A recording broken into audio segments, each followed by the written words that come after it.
through coal-fired power plants are the major components. Although the financing goes up and down from one year to the other, and since 2005, financing of the coal industry has been doubled. Top 20 banks together in our ranking provided over 171 billion euros, and about 74% of their total financing to the coal industry is really mounting. So the top 20 most polluting global banks are JP Morgan, Citi, Bank of America, Morgan Stanley, Barclays, Deutsche Bank, Royal Bank of Scotland, BNP Paribas, Credit, UBS, Global Banks, Bank of China, then so on and so forth. And the last in the ladder when you talk about the 20 banks is HSBC. So when you talk about the top 20 commercial banks, the financing since 2005 to 2011 late, it is quite a bit. JP Morgan tops the ladder and HSBC is the lowest in the ladder when you talk about the top 20 banks. And the countries which are involved of these 20 polluting banks are the countries like US, Germany, UK, China, France, Switzerland, Italy and Japan. The total coal consumption, the total financing to these power plants are very high. So I'm trying to gauge the slogans which they make in the public domain, like the person or the bank. When you talk about the JP Morgan Chase, helping the world transition to a low carbon economy. And you can see the statistics that they are topping the ladder as far as the financing to these coal and the coal powered plants are concerned. The Citi says that they are the most innovative bank in the climate change, but they are also amongst the top 20 banks. The similar case is observed in case of Bank of America, Morgan Stanley, Barclays, and other banks like Bank of America and HSBC. Every statement which they make is refuted by their lending patrons. So results of this Stern review of the climate change. In 2006, the Stern review on the economics of the climate change insisted that 2% of the global GDP are needed to combat the climate change, and the total cost of the climate mitigation could otherwise reach between 5 to 20% of the global GDP by 2100. They have very poor disclosures of the green investments and are still happy to fund intensively polluting coal power plants. So they are keeping the commercial objective first and the climate protection in the last. So their prime aim is not environment saving, they are killing the environment through their wrong policy portfolio paradigm and their lending policies. So from the analysis of the bank track, it is evident that there is a dichotomy between their role as climate savers and their role as climate destroyers. As regard their lending norms to carbon industry, so there is a complete disconnect between what they preach and what they practice.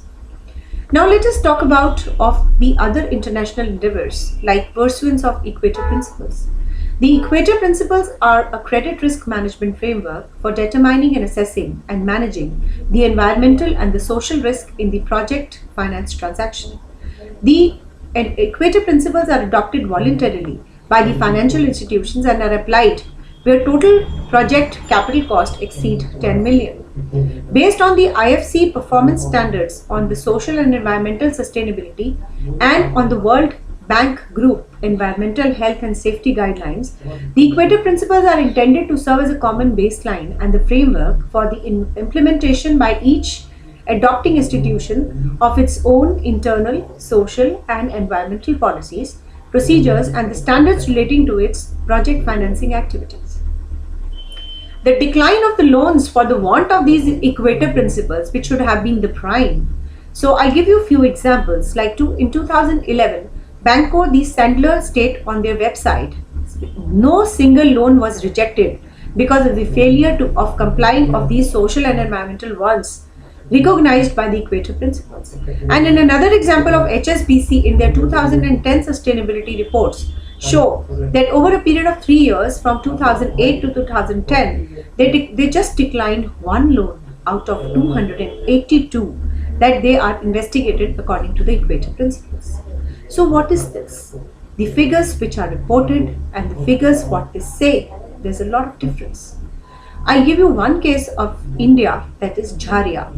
The most of the Indian coal mines are operated by Coal India and its subsidiaries, which account for 82% of the country's coal production. India is the largest company in the world in terms of coal production. In September 2011, India's official controller and auditor general stated that India is running 239 mines in its 7 coal producing subsidiaries without environmental permits, including 48 are open cast mines.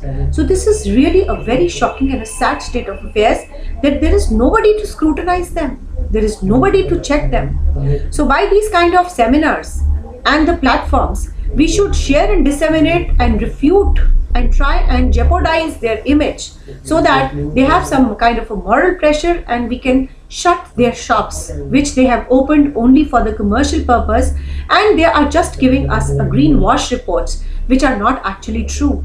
They are just stating what we want to read and what we want to listen, but they are not disclosing the darker side of the lending norms, which is very bad in containing and killing the environment.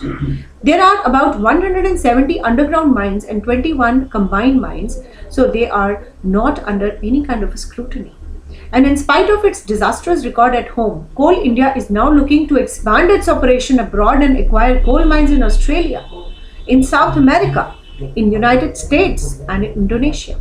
So they are doing well as far as the commercial objectives are concerned in India, so that is why they are trying to expand. They're not trying to expand their arms, they are trying to expand the level of greenhouse emissions. They are trying to increase the carbon dioxide. They are trying to increase and kill the climate. So in the larger ever initial public IPO on the Indian Stock Exchange, Coal India offered 10% of its share to the investors in November 2010, and the Coal India prospects crafted with the help of Bank of America, Citigroup, Deutsche Bank and Morgan Stanley. They did not mention the climate change or coal. India's disastrous environmental record, once in its 510 pages, financially IPO was a huge success. The offering was oversubscribed 15 folds, with the stock roaring on the first day of the trading. For the world climate, this is a very, very black day. So this is these kind of facts. If you reveal for your country, you must report, you must share on these kind of international platforms. And when you talk about, as I was discussing the case of Jharia, now only the hot air is left. Before coal mining started, Jharia was a belt of dense forest inhabited by tribal people. Today it is harbors the world's single greatest concentration of coal fires. Now it is a hell on the earth. The bankers have to play a diligent and a proactive role in making a greener tomorrow. The commercial banks are, as of yet, detest to recognize the distressing environmental and the social cost of their investment into coal industry. More mandates and strict implementation is required for controlling this scenario from getting from bad to worse. So we have to decide whether we want the death of the planet or the life of the planet. There is no planet B. This is the only planet. This is your planet. So we have to save the earth. Thank you so much for your patient listening. Have a nice day, and any questions I will be there to answer. Thank you so much.